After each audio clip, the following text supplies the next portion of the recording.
हरे कृष्णा। कार्तिक मास हिंदू संस्कृति में एक अत्यंत पवित्र मास है। इसे दामोदर मास के नाम से भी जाना जाता है। यह पवित्र मास भगवान श्री कृष्ण की पूजा अर्चना के लिए समर्पित है एवं वैदिक शास्त्रों के अनुसार तपस्या करने के लिए सर्वश्रेष्ठ समय के रूप में वर्णित किया गया है।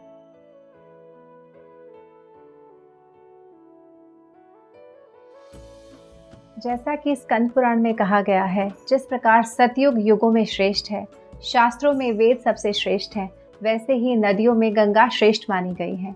इसी प्रकार 12 महीनों में कार्तिक मास सबसे श्रेष्ठ है। इस महीने को ऊर्जा व्रत के नाम से भी जाना जाता है।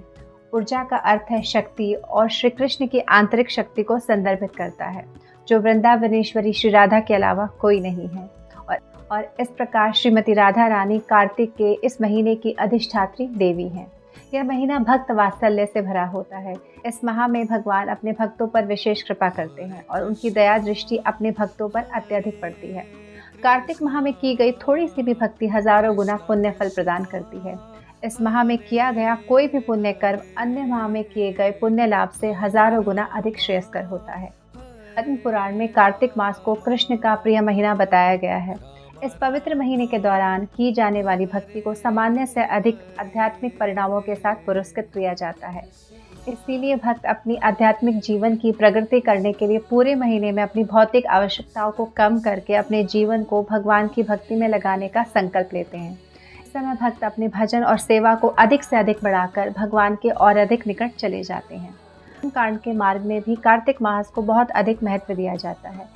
कर्मकांड वह पद्धति होती है जिसमें हम भगवान या अन्य देवी देवता की उपासना किसी भौतिक लाभ की इच्छा से करते हैं, जबकि शुद्ध भक्ति में हम भगवान से कुछ नहीं मांगते सिवाय उनकी सेवा के।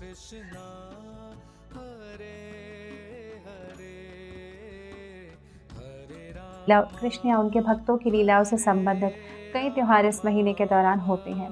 रास लीला, दामोदर लीला, दिवाली, गोवर्धन पूजा, राधा कुंड का प्रकट होना। दामोदर लीला भगवान की एक अत्यंत मधुर लीला है। हमें सिखाती है कि भगवान अपने भक्तों के प्यार और स्नेह से कैसे बंधे हो सकते हैं। कार्तिक माह में भगवान श्री कृष्ण पहली बार गाय चराने जंगल में गए थे।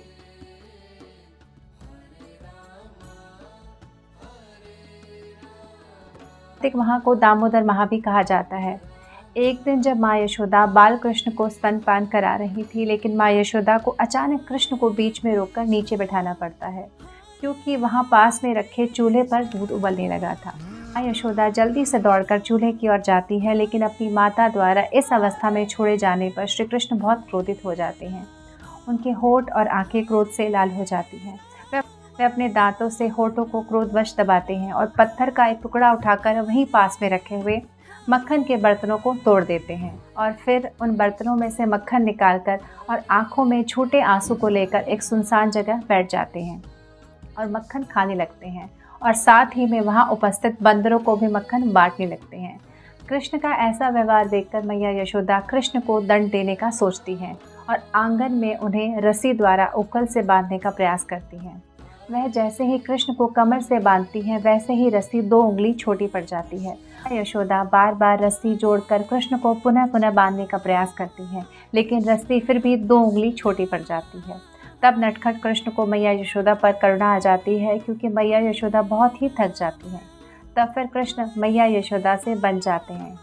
इसके बाद मैया कृष्ण को ऊखल से बांधकर चली जाती हैं। अकेले होने पर कृष्ण घुटनों के बल चलते हुए ऊखल को 2 यमल अर्जुनों के वृक्षों के बीच से निकाल लेते हैं, जिससे वे दोनों वृक्ष जमीन पर टूटकर गिर जाते हैं। वृक्षों के रूप में नारद मुनि द्वारा श्रापित कुबेर के पुत्र नल कुबेर और मणिग्रीव थे, जिन्हें अब कृष्ण लीला द्वारा मुक्ति मिल चुकी थी।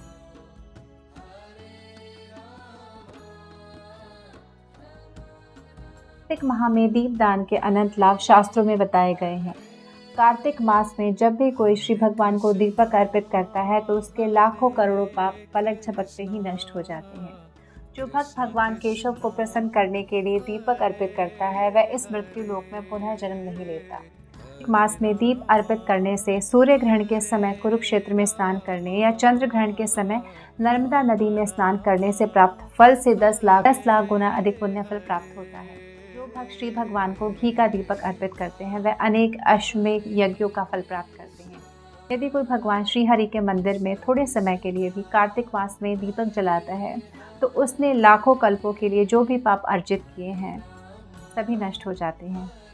जो भक्त कार्तिक के महीने में भगवान केशव को दीपक अर्पित करते हैं, उन्हें सभी यज्ञों और पवित्र नदियों में स्नान करने के समान फल प्राप्त होता है। कार्तिक मास में दीपक अर्पण करने से मेरु पर्वत या मंदरा पर्वत जितना बड़ा पापों का संग्रह भी जल जाता है, इसमें कोई संदेह नहीं है।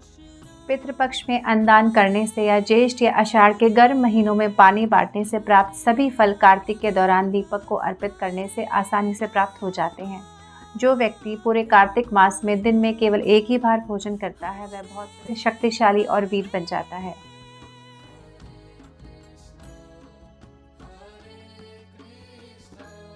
कार्तिक मास में प्रतिदिन ब्रह्म मुहूर्त में उठकर स्नान करना चाहिए। ब्रह्मखंड के अनुसार श्रीहरि के अति प्रिय कार्तिक मास में जो व्यक्ति प्रातःकाल स्नान करता है, उसे समस्त तीर्थों में स्नान करने का पुण्य प्राप्त होता है। यदि संभव हो तो हमें मंदिर के दर्शन करने और भक्तों के साथ भगवान को दीप अर्पित करने का प्रयास करना चाहिए। प्रतिदिन भगवान श्री कृष्ण को घी का दीपक अर्पित करें और भगवान पर ध्यान केंद्रित करते हुए दामोदर अष्टकम का पाठ करें। सर्वोच्च भगवान हरि का सदैव स्मरण करना चाहिए। भक्तों को अधिक से अधिक हरिनाम का जप करने का प्रयास करना चाहिए। जितना अधिक से अधिक संभव हो जाए, जाप व कीर्तन करें। अपनी किसी भी प्रिय वस्तु या आदत को त्यागने का संकल्प कार्तिक महीने में ले सकते हैं। इससे भगवान दामोदर हमें बल देते हैं और अपनी बुरी आदतों को छोड़ने में सफल हो पाते हैं। प्रतिदिन वरिष्ठ वैष्णवों की संगति में श्रीमद् भागवतम का पाठ करना चाहिए। इस माह में साधु से शास्त्र सुनने के पक्ष में अन्य सभी कर्तव्यों का त्याग कर देना चाहिए। श्रीमद् भागवतम के 8वें सर्ग से गजेंद्र मोक्ष लीला सत्व का पाठ करना और पढ़ना उत्तम परिणाम देता है। जो कार्तिक मास में प्रतिदिन तुलसी महारानी को दीप अर्पित करें और वृंदावन में शाश्वत निवास और राधा कृष्ण के चरण कमलों की शाश्वत सेवा के लिए प्रार्थना करें। साथ ही में तुलसी महारानी की 3 परिक्रमा भी करें। भगवान श्री कृष्ण को प्रसन्न करने के लिए स्वादिष्ट प्रसाद बनाएं। भक्तों को अन्नकूट, गिरिराज, गोवर्धन पूजा के त्योहारों का अवश्य पालन करना चाहिए। इसमें भक्तों का अधिक से अधिक सानिध्य करें और ब्रह्मचर्य का पालन करना चाहिए।